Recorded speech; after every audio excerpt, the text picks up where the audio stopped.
All right, same story, different night. South Carolina suffers its 11th straight loss, coming in a 72-68 defeat against number 19 Ole Miss right behind me here at Colonial Life Arena on Wednesday night.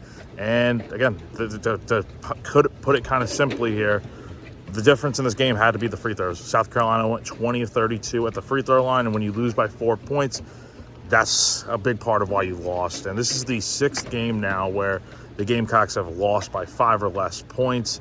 The other 5 games in conference play have been double-digit point losses, 4 of which were by 20 points or more. So 4 blowouts, 1 10-point loss, and then you have 6 really close games. And again, the margin for error in this conference is razor thin, as we all well and know by this point with how really good the SEC is this year, having one of its best years for any conference in college basketball history, quite frankly. But yeah, man, I mean, look, the missed free throws tonight were one part of the difference in this game, but it ultimately proved to be a big one. But also give credit to Ole Miss.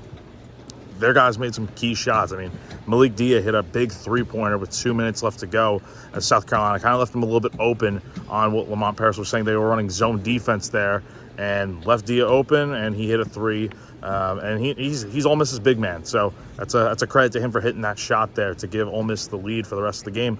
But also the Rebels shot very well in the first half, and I think that's another key difference in this game is that while Ole Miss didn't shoot great in the second half, I mean, they shot about 65% in the first half. I mean, how many times do you see that from a team in college basketball, shooting lights out like that for the first 20 minutes of game? And I mean, for multiple points in the first half, they were hovering around that, well over that 70% mark, which is, I mean, it's insane to think about. So that's another key difference there, is just Ole Miss started this game out really well, was able to get the lead, and then give credit to South Carolina. They were much better in the second half. They defended pretty well.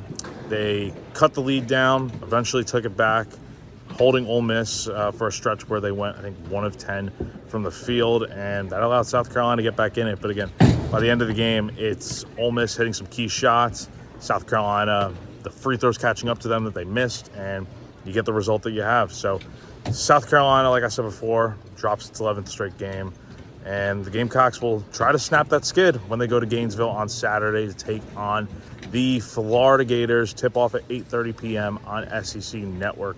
We'll have all coverage for you on GamecockCentral.com, so be sure to stay tuned for all live coverage and updates from men's basketball, women's basketball, baseball coming up this weekend at Founders Park, and so much more. So that's going to do it for now. The final here at Colonial Life Arena, Ole Miss 72, South Carolina 68.